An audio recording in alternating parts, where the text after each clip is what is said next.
Seja bem-vinda, seja bem-vindo ao programa Vida de Cão, onde eu falo para você como levar bem-estar aos cães. Vida de cão vai deixar de ser sinônimo de vida ruim e vai passar a ser sinônimo de vida boa e cheia de bem-estar.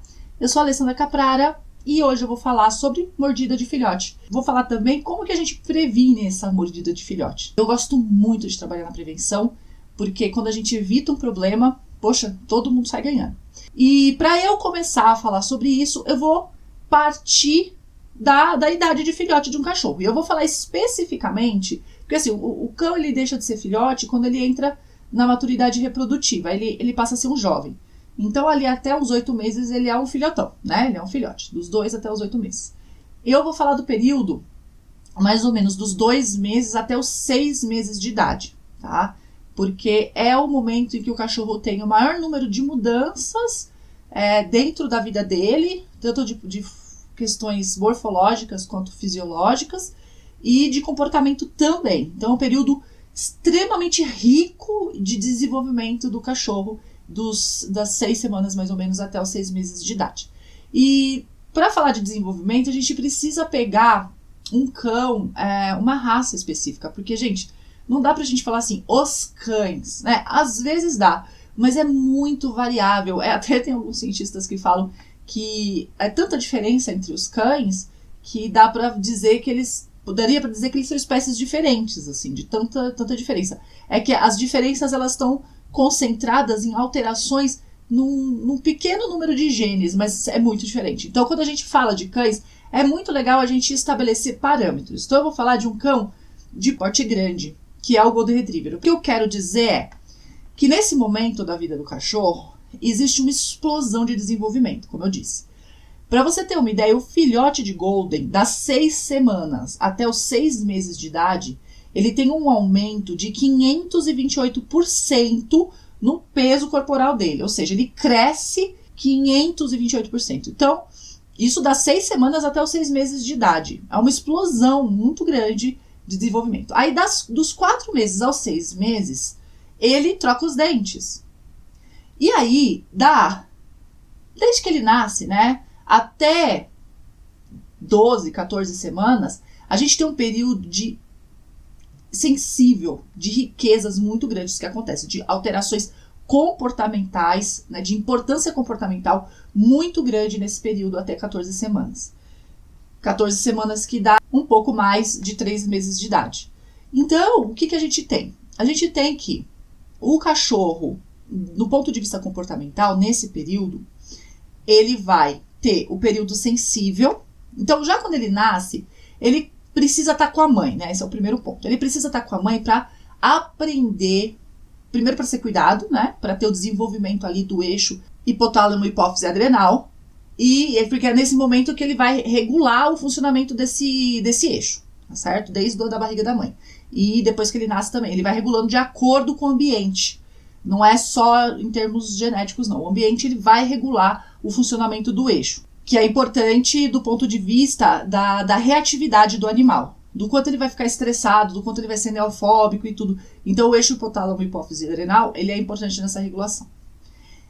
Também nesse período, ele vai ter contato com a mãe e com os irmãos e vai aprender uma série de coisas que dizem respeito à linguagem dos próprios cães. E isso é muito importante porque ele é um cão, então ele precisa aprender a ser cachorro. E isso ajuda também quando a gente vai estabelecer uma comunicação com o cachorro, a gente tem parâmetros para trabalhar. Se o cachorro ele é criado longe da mãe e dos irmãos, desde muito pequeno, eu até tenho casos, né? Eu atendi casos desses, é muito complicado, porque a gente perde parâmetros. E depois disso, a gente vai entrando, depois das 5 semanas, a gente vai entrar no período sensível, que é quando o cachorro ele fica aberto, né, que aí ele abre os olhos, até 4 semanas ali ele vai abrir olho, vai abrir ouvido, né, e ele vai começar a escutar, ver, um pouco embaçado ainda, mas ele vai melhorando esses sentidos, ele vai começar a explorar o ambiente com esses sentidos. E aí começa o período sensível, que é o quê?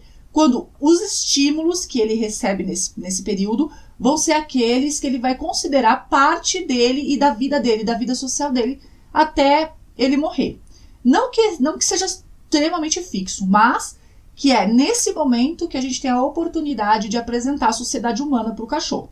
Ao mesmo tempo, a gente não pode desmamar esse cachorro até as 10 semanas. O desmame tem que ser gradual e não pode ser precoce, porque também causa trauma, tá? Então é todo um processo. Olha o tanto de mudança que está acontecendo na vida desse cachorro nesse momento.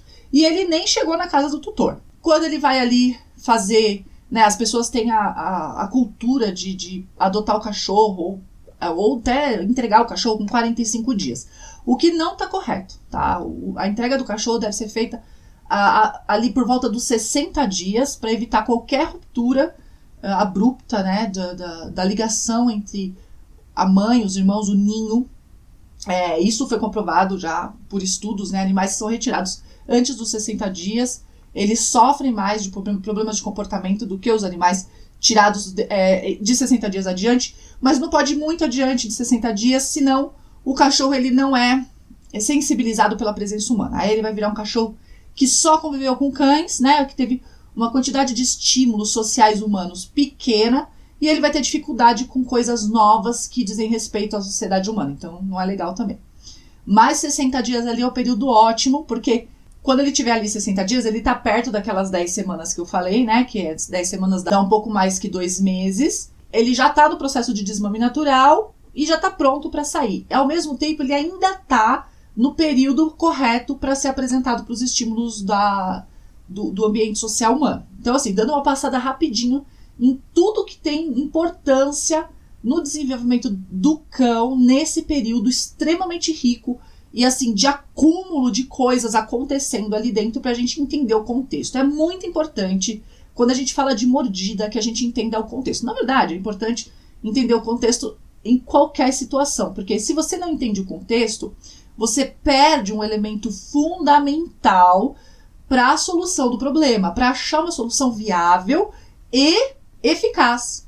Quando você não entende o contexto, você fica preso a técnicas fixas, você não tem jogo de cintura, porque você não entendeu a base daquele problema. Então a gente sempre vai partir da base, e a base é o contexto.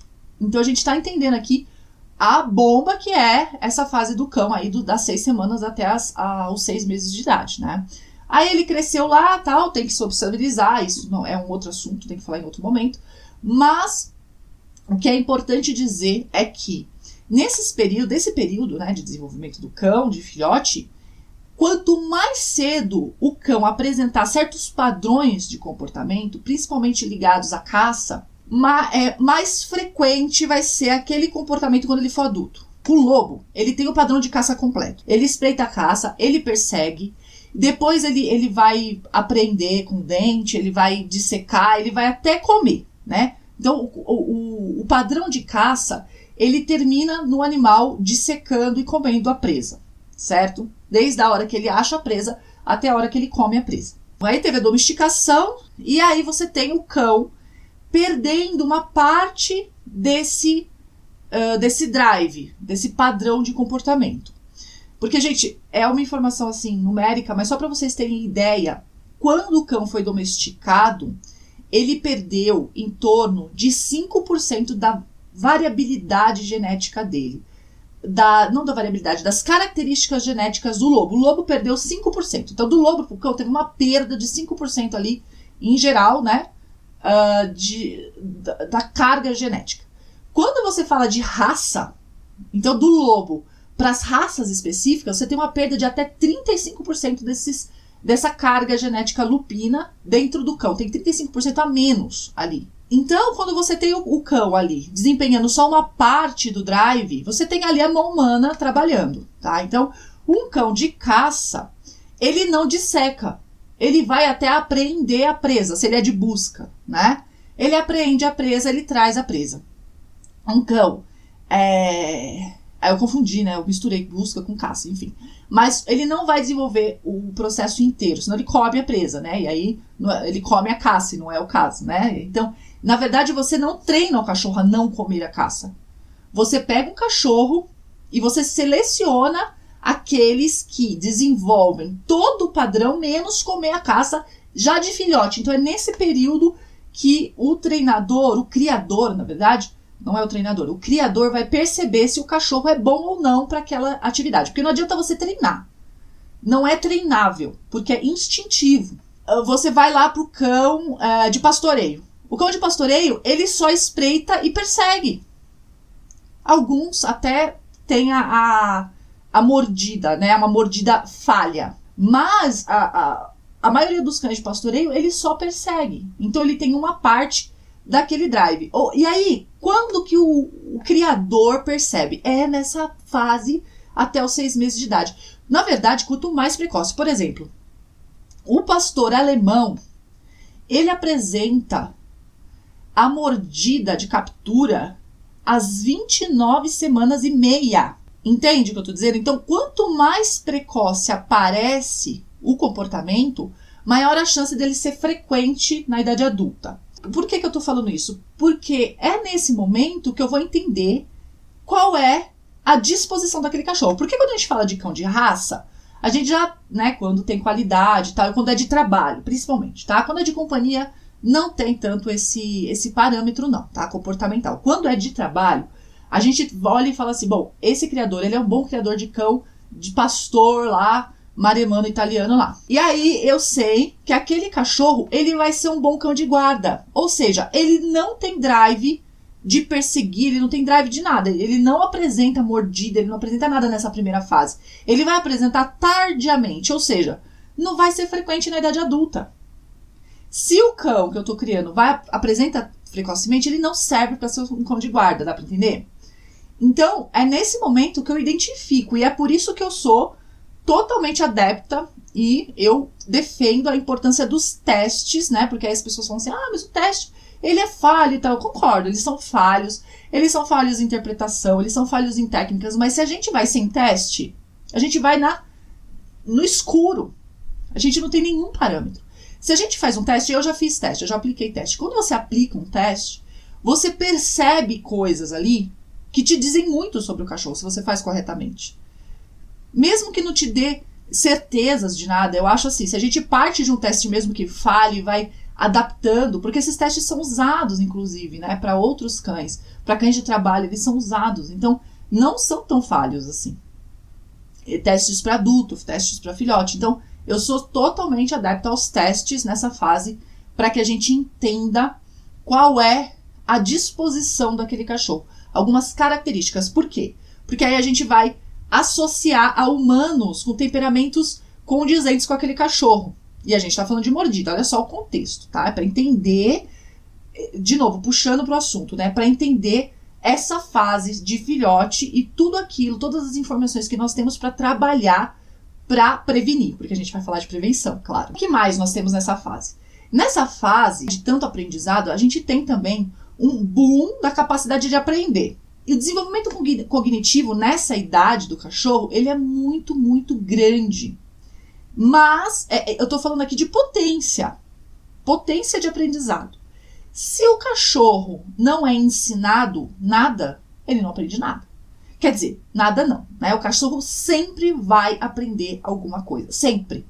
Então, a gente tem duas coisas aqui, né? Esse é o período principal para a gente começar a ensinar cachorro qualquer coisa. Então, o cachorro chegou na casa do tutor, já tá na hora de ensinar coisas. Porque, na verdade, gente, não é assim que tá na hora de ensinar coisas. Ensinar, aprendizado, não é uma coisa ativa do ponto de vista de quem emite a informação. O aprendizado é algo que acontece a partir de quem aprende. Então, se eu tô aqui, eu tô aprendendo uma série de coisas. Não interessa se alguém tá querendo ou não está querendo me ensinar aquilo. Eu estou aprendendo. Se você pega um indivíduo qualquer, de qualquer espécie, e coloca ele num quarto fechado, com as paredes todas brancas, uma luz branca, sem nenhum nada lá dentro, ele nu, quentinho e tal, né, tudo aquecido para não morrer, dando comida, ele vai aprender. Nem que seja a desistir de tentar.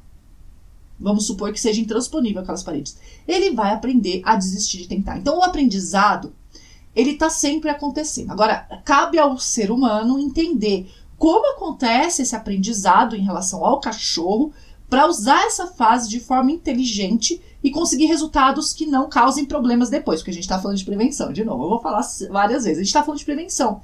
Então, para a gente prevenir coisas, a gente tem que conhecer o indivíduo que a gente está trabalhando ali, né? Senão a gente não consegue prevenir nada, não. Ou a gente vai ficar preso em coisas que não dão resultado. Esse aprendizado é importantíssimo entender, porque a maior parte dos problemas de mordida em filhotes é também estimulado pelo tutor.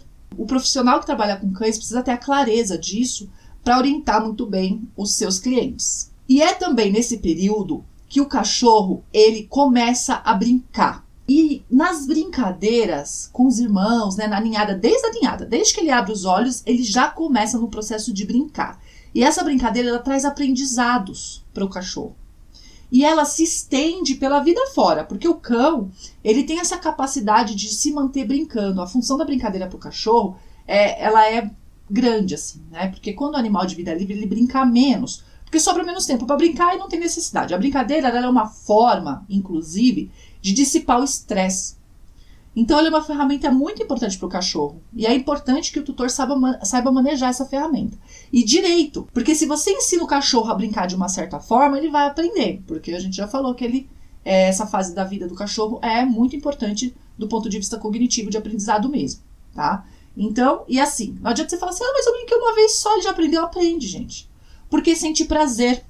E o prazer, assim, ó, a gente tem uma série de fatores envolvidos no aprendizado, que é o prazer, a necessidade. Então, a necessidade e o prazer estão ali juntinhos. Quando você satisfaz uma necessidade, você sente prazer.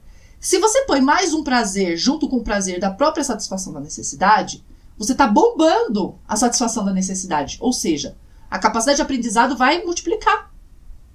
E aí, você vai ter problema depois para tirar aquilo. Porque além de você ter bombado a resposta da necessidade, né, a satisfação da necessidade, você nunca vai tirar o prazer da satisfação da própria necessidade. E você não pode fazer com que um cachorro não satisfaça uma necessidade, senão você está diminuindo o bem-estar dele. A necessidade tem que ser satisfeita. E aí, como o cachorro aprendeu a satisfazer a necessidade natural dele, que ela intrinsecamente promove prazer, de uma certa forma, para ensinar ele a fazer de outra forma, não é que é impossível, é possível, mas é muito trabalhoso. Então, por isso que é muito mais fácil a gente realmente partir do correto. Porque a partir dessa satisfação da necessidade, a gente vai ter a criação dos hábitos. Os hábitos são criados de diversas formas, mas basicamente por repetição. Então, você junta o prazer, a repetição e a satisfação de necessidade, gente, aí vai criar o hábito, e aí o mau hábito, ele é confundido com problema de comportamento. Apesar de eu falar sempre, o problema de comportamento, a maior parte das coisas que se fala ser problema de comportamento, na verdade, problema de comportamento canino, na verdade é um problema de relação humano-canina. Não é de comportamento canino. O cachorro está fazendo certo, mas o ser humano, a junção daquele certo com o ser humano não está dando certo. Mas eu continuo usando o termo problema de comportamento para comunicar, né? Aí a gente esclarece depois, mas realmente a maior parte é hábito inadequado gerado pela própria relação entre o humano e o cachorro. É louco, né? E a gente tem que refazer esse hábito quando tem o problema. E aí, gente, é um trabalhão danado mesmo, tá? E quando a gente fala de promoção de bem-estar, a gente tem que facilitar bastante. Porque o cachorro precisa do bem-estar. Eu quero, né? Eu quero promover cada vez mais bem-estar para os cães. Isso é minha missão mesmo. Minha missão de vida. Mas, quando eu não trabalho sozinho.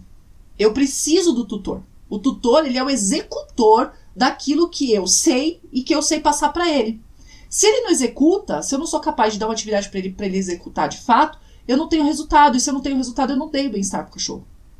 Eu não tô aqui meramente para pagar de comportamentalista, entende? Eu não tô aqui para apresentar, grudar meu certificado ali atrás. Não tô aqui para isso. Eu tô aqui para gerar resultado, porque o que me interessa de fato é o bem-estar do cachorro. Então eu tenho que facilitar. E como que eu facilito? Eu trabalho na prevenção e na educação. Então vamos lá, devagar. Então agora que a gente entendeu a bomba que é a fase do filhote, a gente vai passar para a realidade. Vamos lá tentar fazer uma média do que acontece na realidade em relação aos cães. A primeira coisa que eu já falei é o cachorro é tirado precocemente da mãe, dos irmãos e do ninho, o que já causa um trauma. E o trauma, ele incide diretamente na capacidade do cachorro de ser ou não reativo ao ambiente. E a reatividade, ela pode gerar agressividade, dependendo do temperamento do cachorro e da história passada dele. E da genética dele também. Porque o temperamento é a junção da genética com o ambiente, com o que foi feito daquilo tudo.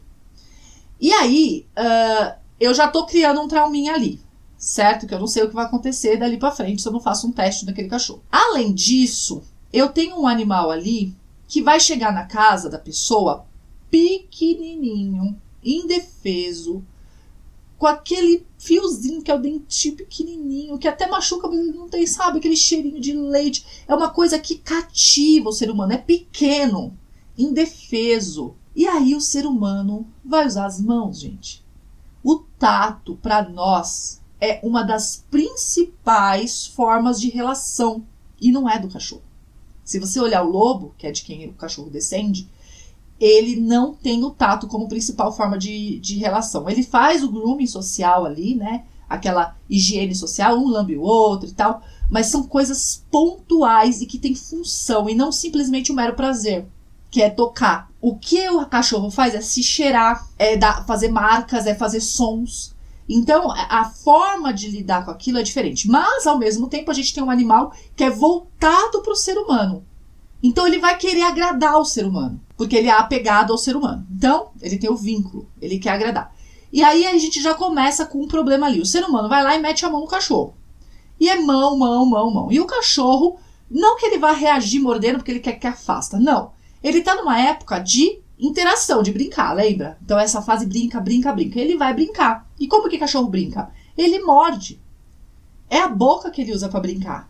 Você já viu o filhote brincando? Aquele barulhinho, né? Coisa mais fofa.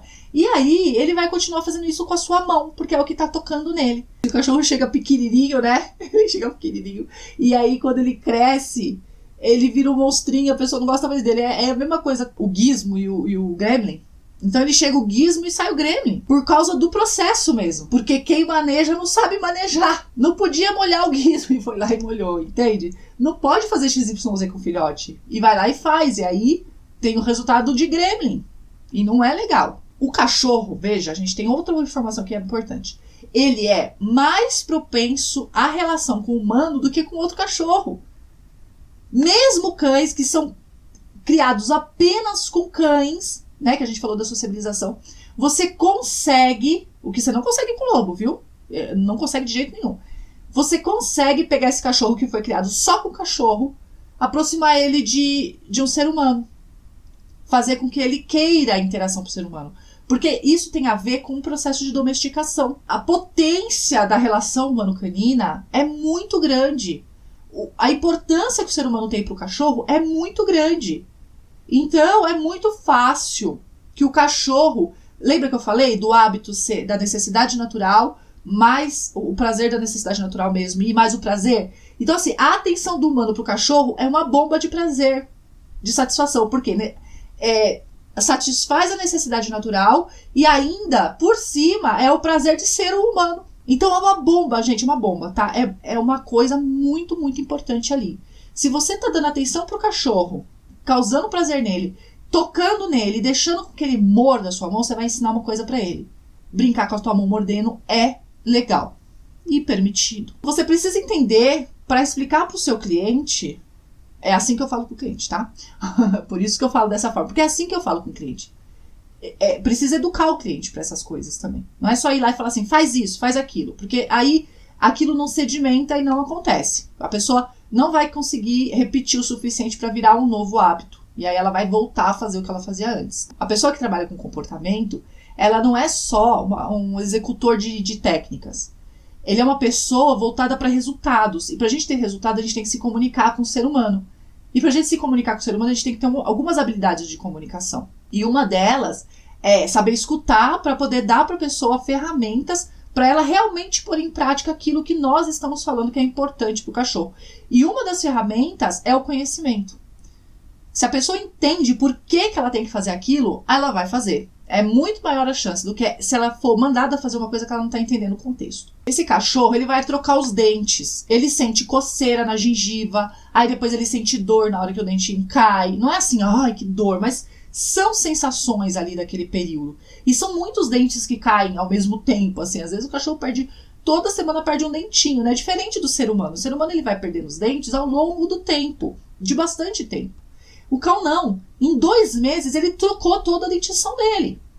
Então, aquilo é uma bomba também, sabe? Assim, se eu pudesse usar uma palavra para resumir a fase de filhote de um cachorro, é bomba. Bomba de sensações, de estímulos, entende? O filhote, ele vai trocar os dentes, ele vai precisar morder coisas. E aí o ser humano, ele virou e falou assim, não, brinquedo é supérfluo, então não vou comprar brinquedo. Ou senão, mas só uma bolinha tá bom, né, é bobeira. Ou ele vai lá e compra qualquer coisa, um pelúcia, e o cachorro nem gosta de pelúcia. Ou ele deixa tudo jogado, aí o filhote não tem vontade. Lembra? O filhote, gente, ele não quer interagir com o brinquedo. Ele não tá nem aí pro brinquedo. O filhote de cachorro, ele quer interagir com o ser humano. Se o ser humaninho não brinca com o brinquedinho, com o cachorro, em termos gerais, não vai querer brincar com o brinquedinho. Ele até vai. Tem alguns cachorrinhos que brincam, que é muito brincalhão mesmo, brinca.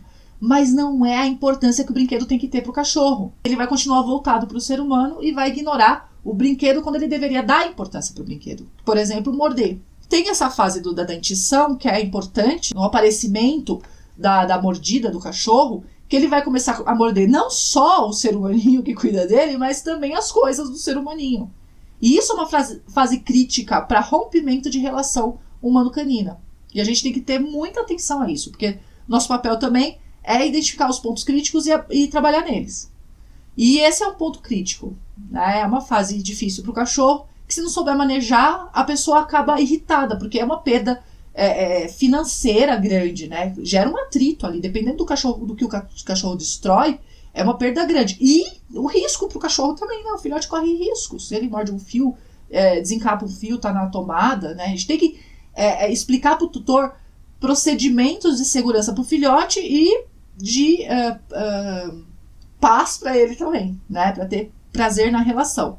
Porque relação, gente, a relação, o vínculo, ele se forma em torno das histórias que a gente vive junto. E é muito importante observar isso. Então, se a pessoa rompe uma relação com o cachorro logo quando ele é filhote, esse cachorro vai ser abandonado dentro de casa. Ele não vai ter histórias. Aí, na hora de uma decisão, o tutor, ele decide por largar o cachorro e a gente tem a taxa de abandonos alta aí, por conta de problemas de comportamento. Depois dessa coisa da mordida, da destruição e tudo mais, esse filhote, ele continua mordendo, gente. Só que aí, ele já tem, 5 vezes o tamanho que ele tinha quando ele era pequeno. E aí, ele começa a machucar. Ele só para de machucar, isso antes dos 6 meses. Depois que ele troca os dentes fica menos pontudo. Ele vai machucar menos, mas não vai deixar de machucar, porque ele tá ficando cada vez maior. E ele continua mordendo, de brincadeira. E logo, logo, ele começa a desenvolver uma capacidade dessa relação corporal, de luta. Porque o cachorro, ele não é um brinquedinho. Lembra que eu falei que ele vai começar a desenvolver alguns comportamentos do drive? Então, quanto menos a gente estimular, não que a gente vá... O drive é o drive, tá, gente? Se o cachorro é de caça, se o cachorro é de morder, ele vai morder. Só que quanto menos a gente estimular esse aparecimento desse comportamento, menos a gente vai ter que lidar com ele em relação a nós. Então, ele vai morder, mas ele vai morder o brinquedo e não nós. Deu pra entender a diferença? Ele não vai deixar de morder, mas você direciona aquele comportamento natural para não o seu corpo, que não seja o seu corpo, nenhuma parte dele. Aí a pessoa vira e fala assim, reclama, né? Mas é o que eu gosto mesmo de pôr a mão no filhote, mas tudo bem, só que você precisa saber interagir, saber como pôr a mão, quando e quanto, porque o respeito faz parte da relação também. Se você não tem um animal para respeitá-lo, não faz sentido ter um animal, aí é melhor comprar uma pelúcia, que aí você fica agarrado na pelúcia e tá beleza, né? Porque aí é sacanagem mesmo, sacanagem você pegar um cachorro para não respeitá-lo. É por isso que a gente tá nesse estado de mal-estar canino, né? A gente não tem bem-estar, tem mal-estar canino. Se eu não trabalho na prevenção, eu vou ter o quê? Eu vou ter comportamentos aprendidos, misturados com a satisfação de necessidade natural, misturados com o aparecimento de padrões de comportamentos e tudo isso direcionado para o meu corpo. Gente... pessoas completamente mordidas, toda arranhada. E assim, eu gosto. Esse não é o problema. O problema é quando isso se torna um problema pro cachorro. Porque a corda sempre vai estourar pro lado mais fraco, e o lado mais fraco é o cachorro. Aí você fala, não, mas o cachorro vai lá e morde. Mas depois que ele morde, ele não é respeitado. Depois que o cachorro morde, ele é mais respeitado que antes? Não é. Ou ele é doado, ou ele é eutanasiado, ou ele é devolvido pro canil. Então, morder não resolve a vida do cachorro. Ele tentar se defender com a boca, entende? Então, a corda vai estourar pro lado do cachorro. Não interessa o que ele faça. E é por isso que a gente trabalha na prevenção. Vou falar isso 50 milhões de vezes. E quando a gente lida com essa criação de hábitos, Para desfazer os hábitos, você não vai desfazer só os hábitos do cachorro, você vai ter que desfazer os hábitos do humano também. Caraca, gente, é muito difícil fazer isso. E a gente tem hoje um problema muito sério dentro do comportamento canino, que é a ausência de informações de qualidade em relação às ferramentas disponíveis para trabalhar o comportamento. Por exemplo, o treinamento do cachorro, que é o adestramento, ele tem a sua importância dentro do sistema de tratamento, né, dos cães, em termos comportamentais. A importância dele é reduzida a truques. Ah, vai fazer o truque. E não é isso. Tem gente... Quantas vezes eu não me deparo com pessoas que falam assim, adestrar cachorro é transformar ele num robô. Olha, é muito difícil lidar com isso, porque a pessoa fica completamente alheia. Ela é um muro, né? Como se você fosse um vilão que quer robotizar o cachorro. Assim, não quer dizer que tem gente que não use a ferramenta adestramento de forma inadequada. Tem.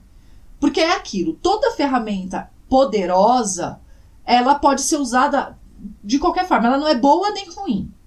Ela é aquilo que a pessoa que usa é. O resultado que ela vai promover depende da intenção da pessoa que usa. E às vezes a pessoa que usa tem a melhor das intenções, mas ela não tem conhecimento para usar da forma correta. E aí, errando no uso da ferramenta, como ela é poderosa, causa danos, obviamente. E não tem nada a ver com a ferramenta. Então, desconectar, até assim, eu fico pensando, né, de repente mudar o nome. Não usa mais adestramento, vai usar outra palavra, porque as pessoas ficam avessas. A pessoa às vezes super quer tratar o cachorro. Quando você fala adestramento, a pessoa já... Não, adestramento não, porque o cachorro não é robô, não vou mandar porque é opressivo, sabe? E não é isso. Porque o adestramento, ele vai ajudar a gente tanto a resolver problemas, quanto a prevenir problemas. E quando você tem que usar o adestramento para resolver problemas, você tem um problema. Porque é mais difícil usar o treinamento para resolver problemas. Difícil não, é simples, mas você precisa de mais trabalho. Dá mais trabalho você resolver um problema usando a ferramenta adestramento do que você usar a ferramenta adestramento desde o começo da forma correta para evitar que o problema apareça. Dá menos trabalho. Inclusive, como você está ali, quando você recebe um cachorro em casa, o seu cliente, quando recebe o cachorro em casa, ele está construindo uma relação. E se ele constrói a relação de uma forma correta, ele está construindo hábitos corretos. Isso é muito mais fácil depois de ter que corrigir hábito. Porque eu não sei se você sabe qual é a formação, como que forma um hábito.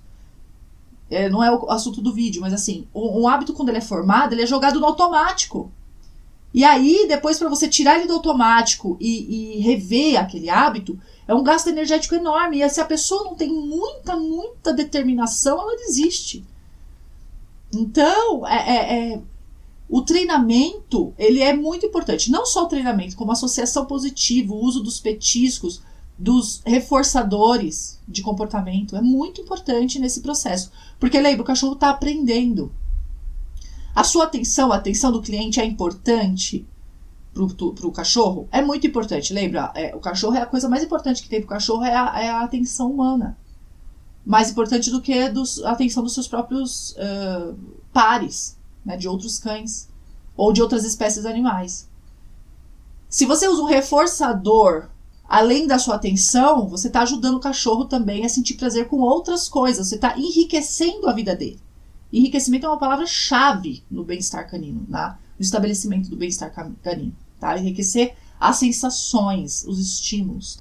E agora a gente vai entrar de fato na prevenção. O que eu faço então, Alessandra, para prevenir? E eu respondo 3 fatores: match, enriquecimento e treinamento. São as 3 ferramentas que nós temos para prevenir problemas de mordida de filhote. Match. Vamos colocar o cachorro certo na família certa.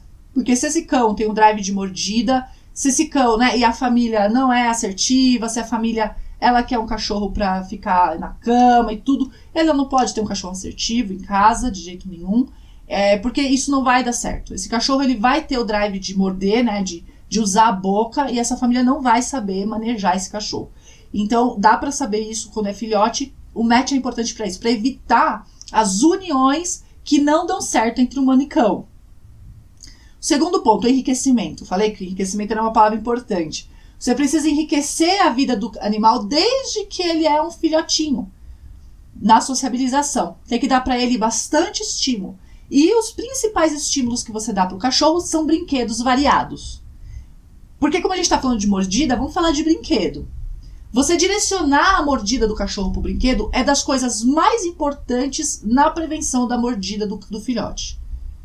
Para evitar até mesmo destruição de objetos, não só mordida na mão. Então, você ter objetos, brinquedos de texturas variadas, né, de materiais variados, de formatos variados, de tamanhos variados, mesmo que o cachorro seja pequeno. Você ter objetos leves e grandes para ele poder arrastar, chacoalhar, para ele ter diferentes sensações. É óbvio. Tem cachorro que vai gostar mais de um e cachorro que vai gostar mais de outro, né, gente? Porque gosto é aquilo, cada um tem o seu. Mas você precisa testar para saber o que ele gosta e o que ele não gosta. E esse teste só pode ser feito em loco. Cada cachorro é o seu cachorro. O profissional ele só pode estimular o tutor a realmente comprar os brinquedos e testar, com cuidado sempre. Vamos lá, a tarja vermelhona aqui, ó. Cuidado! Todo brinquedo introduzido no sistema deve ser observado. Não pode ser introduzido nenhum brinquedo sem supervisão humana. Nenhum cachorro pode pegar brinquedo sem supervisão humana da primeira vez que vai brincar com aquele brinquedo. Que o humano não sabe se aquele cachorro engole coisas. Mas, assim, se ele for bem tratado e trabalhar nessa prevenção que eu tô falando, é menor a chance dele desenvolver esse processo de engolir coisas, que é um processo também de problema causado por ósseo e por outras coisas, né? Compulsivo. Então, é claro que tem animais que têm predisposição, mas você previne quando você trabalha dessa forma, enriquecendo esse ambiente. Depois do enriquecimento, o treinamento. E esse treinamento, ele é no sentido de alinhar o aprendizado do cachorro. Você precisa alinhar esse aprendizado, porque aprender ele vai, gente. Aprender ele vai, isso tem que ser explicado até o tutor ficar tonto. Aprender o cachorro vai, ele vai aprender o que você estiver ensinando. E se você não entender como é que ensina, ele vai aprender bobagem e depois você vai ficar reclamando, entendeu? O cliente vai ficar reclamando, na verdade. E se você... Ah, Alessandra, mas o cliente não faz. Beleza, mas aí você fala o que? A frase mágica. Eu avisei. Porque o profissional de comportamento, ele pode fazer qualquer coisa. Mas ele não pode se calar dentro do que ele conhece de prevenção. Porque se o tutor não fizer, o próprio tutor vai chegar e vai falar assim, então, né? Eu não fiz aquilo e olha o que aconteceu. Ele vai estar mais disposto a resolver o problema. Ele vai pôr a mão na consciência e falar assim, a responsabilidade disso foi minha. O profissional avisou. Ele não está inocente na situação. Ele vai olhar e vai reconhecer. E aí você vai ter uma força maior para conseguir oferecer. Porque a gente não está aqui, pelo menos não é esse meu objetivo, tá? Para falar assim, ganhei, eu sou demais, tá vendo? Você estava errado. Não, eu não tô aqui para virar e falar assim, aquele tutor tá errado. Eu tô aqui para estabelecer e promover bem-estar e saúde para os cães. Quando acontece isso, do tutor virar e falar, fiz caquinha mesmo, você vai acolher e vai falar assim, tudo bem, a gente resolve agora, mas agora, lembra que eu falei, você vai precisar trabalhar. A gente vai trabalhar junto, eu vou fazer de tudo para adequar os processos à sua realidade, mas não vou mentir para você, dá mais trabalho agora, que a gente conversou antes, lembra? Então, isso dá uma força muito grande pro profissional, tá? E se não acontecer nada, a pessoa fizer e não acontecer nada, saiu ganhando. O que você tá falando ali, a gente não é Deus, né? A gente não é nenhum oráculo. Nós, profissionais, trabalhamos com probabilidades. Aí eu vou voltar lá pro começo do vídeo. Lembra que eu falei? É importante saber o contexto, é importante saber de onde vêm as coisas. Quando você sabe de onde vêm as coisas, você fica bom em estabelecer algumas probabilidades. Você fica bom em acertar as coisas que vão acontecer dali para diante. E aí isso agrega muito valor na sua fala e a pessoa passa a confiar mais em você. E é assim, claro, né? Às custas do cachorro. Mas aí ele vai, se ele tem boa intenção com o cachorro, ele vai, com certeza, aquele cliente vai ficar mais predisposto a resolver aquele problema. Ah, tá bom, Alessandra, eu já entendi, né? Match, enriquecimento e treinamento, ótimo. E aí, o que eu faço? Basicamente, você tem que ensinar o tutor a fazer o manejo correto dos brinquedos. Como eu disse um tempinho atrás, não é só jogar o brinquedo pro cachorro. O cheiro do humano é imprescindível. Então, o humano tem que brincar com aquele brinquedo. Nem que seja 5, 10 minutinhos por dia, ele tem que brincar com o brinquedo. Ah, mas o cachorro nem gosta de brincar. Ensina a brincar. Se você ficar brincando com aquele brinquedo, brincando, aquele cachorro vai, daqui a pouco, ele se interessa por aquele brinquedo. Porque vai ter seu cheiro ali. Outra coisa que faz os cachorros gostarem de brinquedo é a escassez. A escassez é uma coisa incrível, assim, né? Na verdade, ele turbina várias coisas.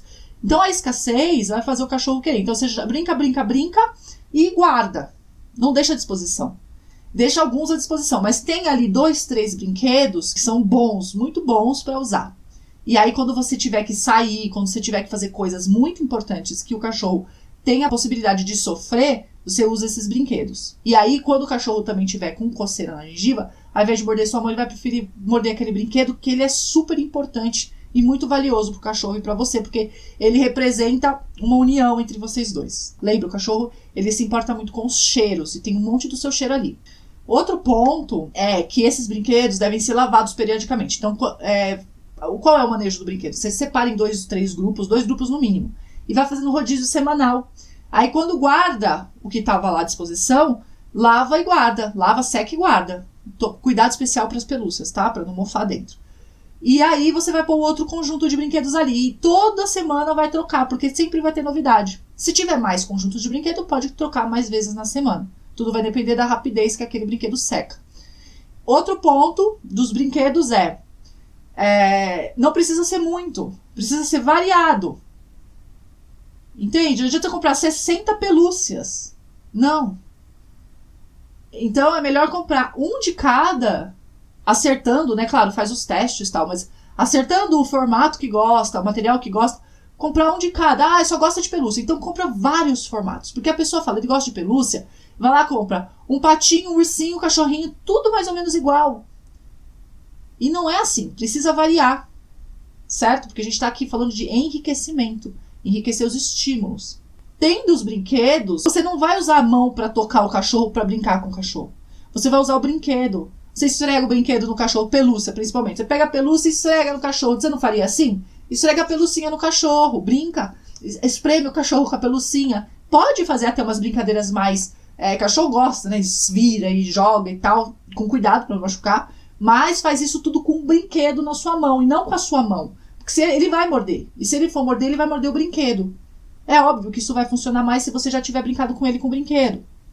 E é um ciclo, tá? Quanto mais brinca com o brinquedo, mais brinca com o brinquedo. É isso. Jamais põe. Aí você fala, Alessandra, mas eu tenho que carregar o cachorro daqui pra lá, dali pra cá. Aí tem uma forma de você fazer isso. Se você tá trabalhando na prevenção, você tendo que pegar o cachorro e ele tá naquela excitação, né? Porque às vezes o filhote tá naquela excitação, e quando você põe a mão nele, ele já vira, já pega a tua mão, e já agarra, já morde. Então o que você faz? Se você já tá vendo que ele tá na excitação, você tem que pegar ele, você vai pegar ele por trás, com os seus dedões segurando a cabeça dele. Você pega ele no sovaquinho assim, ó, na axila, e aí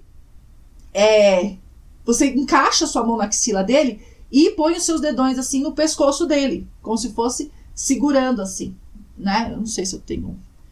Deixa eu ver se eu tenho um... Não tenho nenhum... Aqui, ó. As pelúcias das crianças aqui, ó. Oi, cachorro. Meu Deus. Esse cachorro foi pintado. Ó. Você vai pegar o cachorro aqui na axila e vai fazer isso aqui, ó. No pescocinho dele. E vai segurar e levantar ele e levar. Porque mesmo que ele se contorça pra pegar você, a chance dele conseguir é mínima. E aí ele desiste. Então você leva ele assim. Tudo bem, você quer agarrar o filhote e tudo, mas deixa pra fazer isso quando ele não estiver extremamente excitado. Não quer dizer que você não pode pegar o filhote. Estou falando, nos momentos que ele estiver muito excitado, faça assim.